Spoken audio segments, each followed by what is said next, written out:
The Aquateam is searching for silver, gold, and jewels from a sunken Spanish galleon. And one of us is about to lose 20,000 bucks in treasure on the ocean floor. But you really do have the 2 coins, right? Were I supposed to bring them up? Jordan. Uh-oh.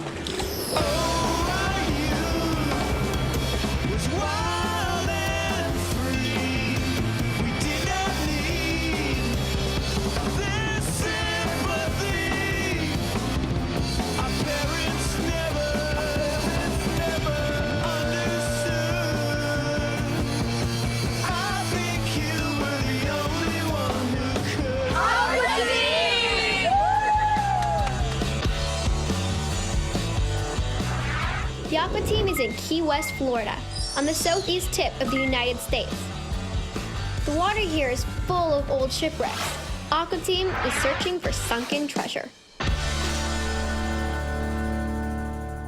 Good morning, Rachel. Good morning. Today, you have been chosen to be the Associate Dive Master. Okay. Your job is to inform the rest of the Aquateam what their mission is. You're to help them in any way you can to achieve the mission. Finding lost treasure has been a fantasy for most scuba divers.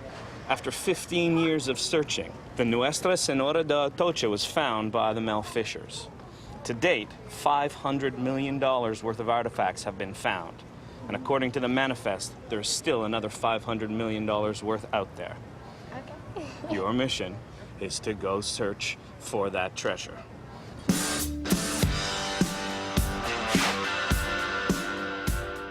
We're splitting into 2 groups. My group is going to look for shipwrecked treasure with the professional treasure hunters from the Fisher family. My impression of treasure hunters is pirates, peg legs, walk the plank, that sort of thing. But you only see treasure hunters in movies, and you don't really know what they do in real life. Some of the things I'm curious about treasure hunting is what the treasure looks like when you're going down and you're swimming and you're under the water and you see it on the ocean floor and you're like, what's that? I hear we might be able to use metal detectors, which would be really cool. I guess maybe we'll find coins or something like that. I don't know. And apparently if you find anything, you get to keep it. I'm not sure. Yeah. I want to find treasure too. I want to find treasure, and I want to I want to use the tool. While we're on the boat, the other group is going to find out what happens to some of the millions of dollars in treasure the Fishers have discovered. Well, today I went to the museum. Me, Emily, and Joe were the 3 people that got to go to the museum. Apparently, there's $600 million worth of artifacts out of 2 wrecks that they found. Hey guys! Hey! Welcome to Mel Fisher Maritime Museum. Must be Sharon. Yes, I'm Sharon. This is where a lot of the treasure from the Atocha and the Margarita wrecks is brought to after the Fisher family finds it. The Atocha was 165 feet long, and it sank in a hurricane. So when it hit that reef and the bottom fell out, that's where the main pile was. When the wreck was like hitting the reef, I guess it took the bottom out and the whole 12 tons of silver bars just dropped to the ocean floor. That's real silver, or is that just imitation? Those ones are the real thing. Really? That's real silver? Can we touch it? There'll be ones that we'll see after we go through the museum that you'll be able to pick up and hold because they had to protect their precious cargo. So they had the biggest cannons and the best armament. Gold bars are about $110,000 to $150,000 each. This is what we call the Bishop's Cross. It's valued at approximately $10 million. You can see the back of it has some intricate detail on it, and obviously was owned by a member of the nobility on board the ship.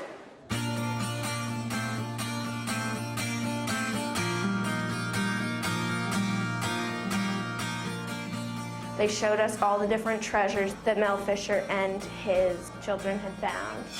The coolest thing of the museum was probably trying on the gold chains. They were actually really heavy, even though they don't look heavy. Apparently when both the ships crashed, there was a hurricane, so all of the artifacts are spread out along a 9-mile radius, and they've already found $400 million of it, but they're still trying to look for the other $200 million.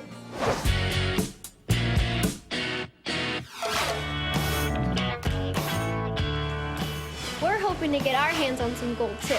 We're heading out with the fishers, searching for sunken treasure.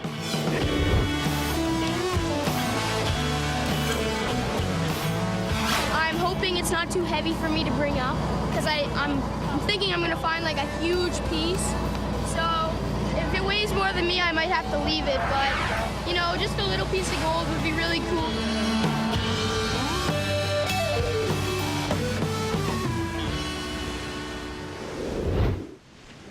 We have a treasure hunter here with us today. His name is Sean Coles, and he's going to tell us what we're going to be doing. Thanks. Hey guys. Hey. All right, you guys ready to find some treasure today? Yeah. Really excited. So guys, when we're underwater and we're looking for silver and gold and bronze, it's going to look very different than what you might think. This is in fact a silver coin or a piece of 8. Silver will actually be black. This was probably about a month's salary for a sailor back then. And today, it could be as valued as much as $10,000, $15,000. But if we find gold underwater, it won't be corroded at all. Gold is the noble metal, so it looks just like you put it there yesterday, even though it's been there for 400 years. You won't miss it. If you see gold, you won't miss it. This is a metal detector. Underwater, when this wand is passed over something metallic, it will give a little ring or a buzz. It will tell you that there's something metal there. This is called a bone mic. It's actually a speaker, but it conducts through bones, so we'll oftentimes wear it up underneath our mask. So what we're going to do is a little test here. We want to make sure that it's working before we go in the water, right? And you go ahead, Rachel, and kind of pass it over the top of the metal. Everybody hear that? Yeah, I hear that. Is it true that we get to keep the first valuable we find? Well, that's an interesting question. Where did you hear that? I don't know. It's going around. That's true. As a team member, the first piece you find, you get to keep it. Whoa. And then could we sell it? No. You have to love it and enjoy it. You guys ready to go? Yeah. Aquateam, let's get suited up. All right, today's the day.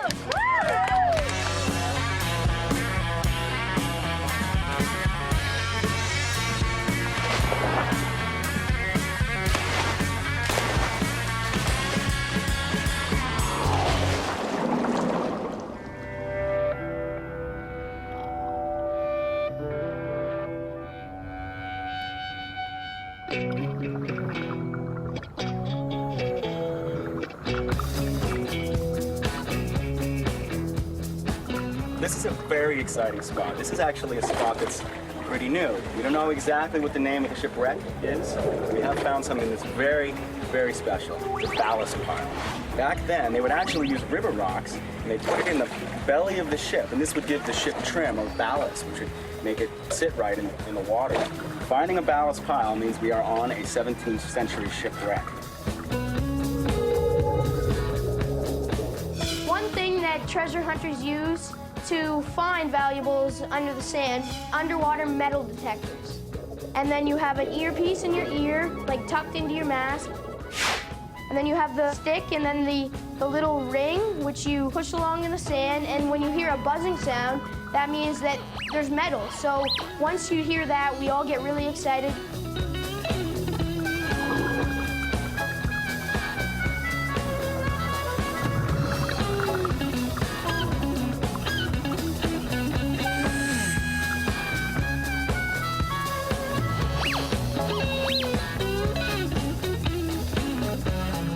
Once you get really, really good with a metal detector, different metals will give off different tones or signature.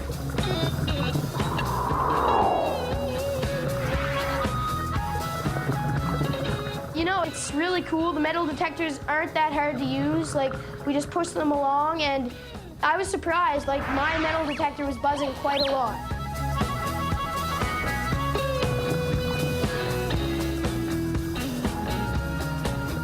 We were diving for exactly an hour. Our time in the water was 12:15 and our time out was 1:15. Now it's time to head back up and find out if this is treasure or trash.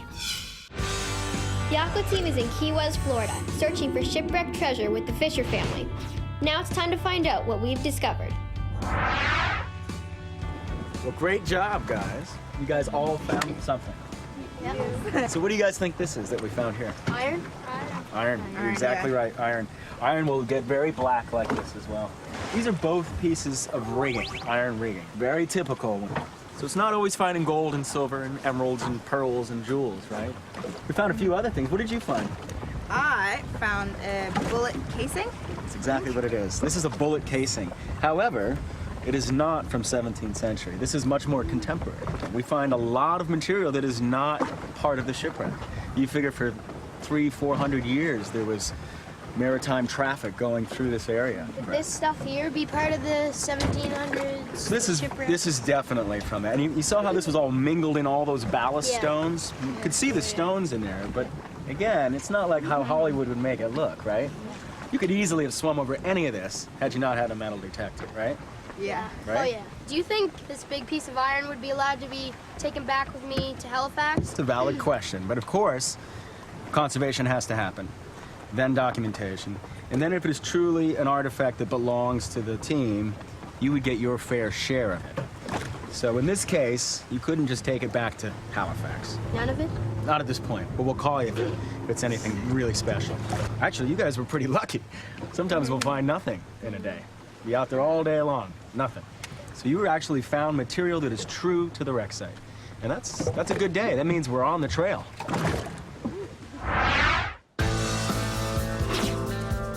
Even if it's not treasure, every artifact the fishers find is conserved in the laboratory back at the museum. We went upstairs and watched how they got all the incrustations off of the metal. So what we're doing here is we have it in an electrolysis tank. The main goal of this is to get the salts out. After 400 years, all these artifacts, all this iron, it absorbs a lot of salt.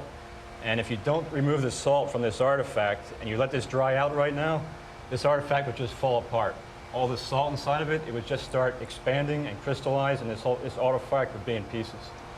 There's like little artifacts around. How would you know what they are? Are they valuable at all? Everything's valuable, not just monetary value, just for knowledge. Learning about shipwrecks, learning about galleons. Every artifact is important to us. We learn from all of these artifacts.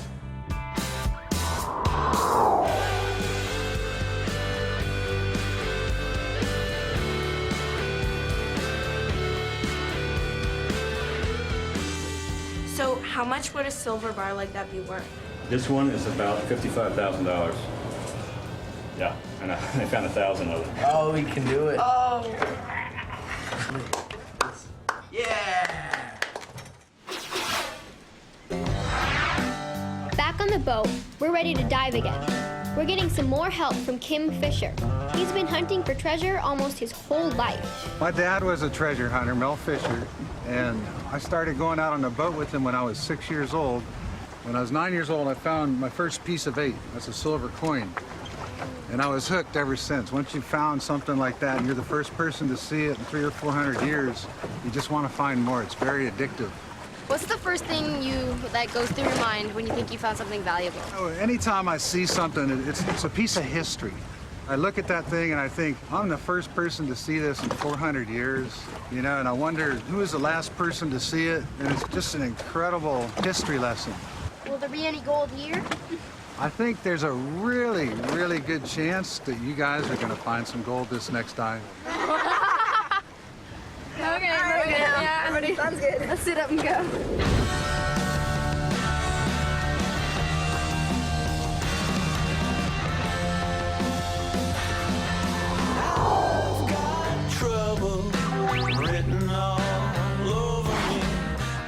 Kim Fisher told me that first-time treasure hunters need a little bit of encouragement.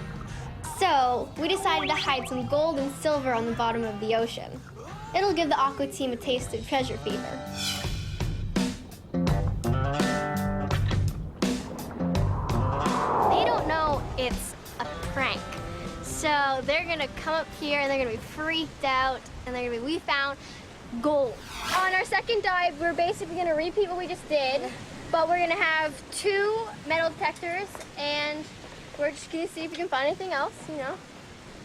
Maybe we'll find some gold, jewels. I just wrote down like gold, silver, iron, just so once one of us finds something and I'm not sure what it is, Sean can come over to me and circle or just like point to which one it is. I'm really looking forward to get down there, and if I find any gold, I'm gonna go crazy. It's gonna be so cool. All right, let's do this. I'd be really excited if I found gold. You're gonna find gold. Oh yeah. You're gonna give it to me. Bye, Rachel. Everyone is searching for a place they've never seen. So on the second dive today, it was at the same location, again, 12 feet.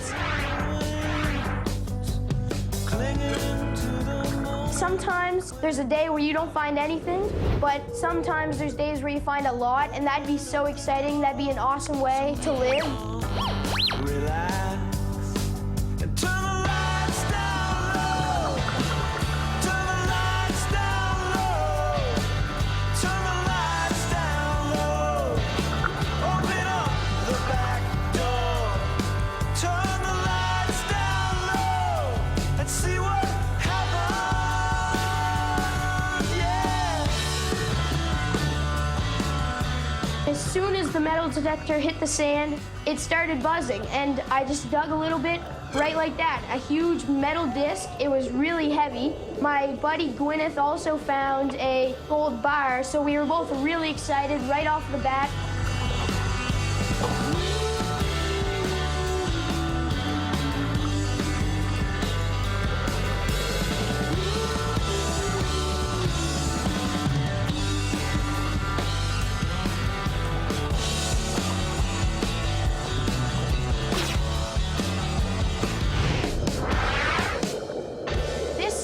We were only on the bottom for 42 minutes.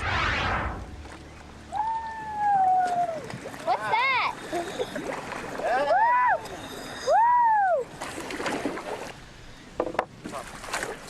Jordan, what did you find? A piece of gold. Oh my goodness. Wow. We got down to the bottom, and as soon as we got down, I had the metal detector. As soon as I hit the bottom, right under me, this was buzzing. So I just, moved the sand out of the way, and there it was. And then, so I give the metal detector to Gwen. I started sweeping, and I saw this little bit of gold, and I was like, ah! And I was wondering how big it was going to be, and I found this. This is what we found, and it's silver. Can I keep this, please? I think I remember him saying, any gold bars you find are mine. This isn't a bar. That's not a bar.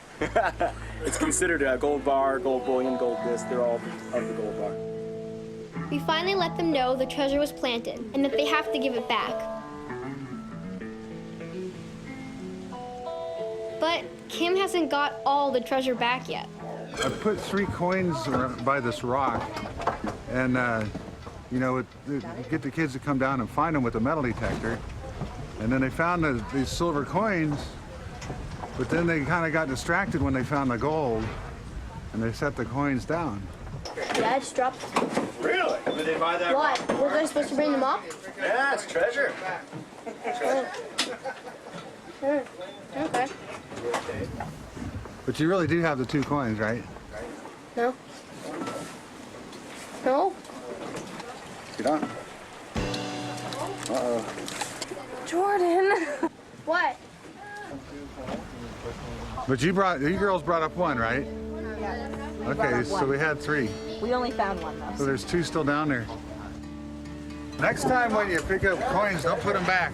They could be worth from $1,000 to $10,000, depending on how nice and how rare they are. So we got to go back down and find the coins. But at least it wasn't a gold bar.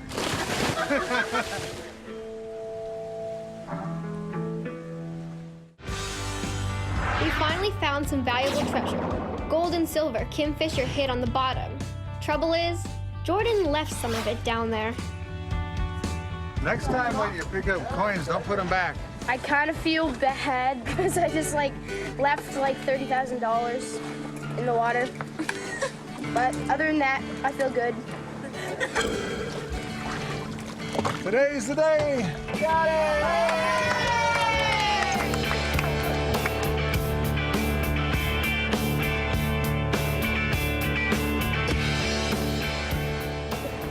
Never put treasure back. All right, Aquateam, let's pack up. Get everything in your bags and let's go home.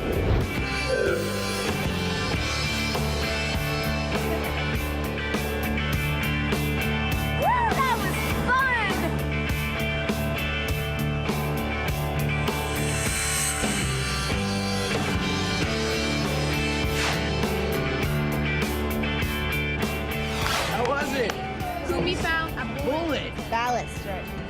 was crazy. It was pretty cool. We got to like lift gold bars, but I guess you guys did that too. My impression of modern day treasure hunting has completely changed. Before, I thought they were just pirates, but really, it's just like any other job. They're hoping that today's the day that they'll be lucky. And I also really like that it's almost the exact same as the olden days, but just more technology. It's really cool that they put all the things they find in a museum. It shows that they are not just in it for the money, that they actually care about the history. Gwyneth found 2 more silver coins, so then I was holding all of the valuables in my hands while she was using the metal detector, and then Kim came over to me, and apparently he said that there was 1 more, but I thought he said we already have 1 each, so we have to put them back. So I just dropped them there in the sand, and I guess I wasn't supposed to do that. Never put treasure back. Turns to